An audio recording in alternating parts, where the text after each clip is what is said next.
নমস্কার, আমি অরূপ শাস্ত্রী। আজকে যে আলোচনাটা করব অক্ষয় তৃতীয়া।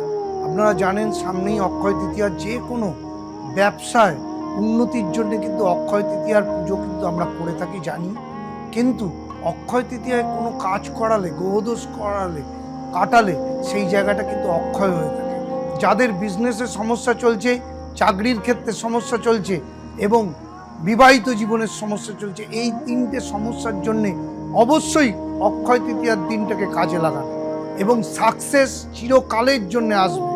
এবং অক্ষয় তৃতীয়ায় কোনো কাজ করলে সেই কাজ কিন্তু অক্ষয় হয়ে যায়।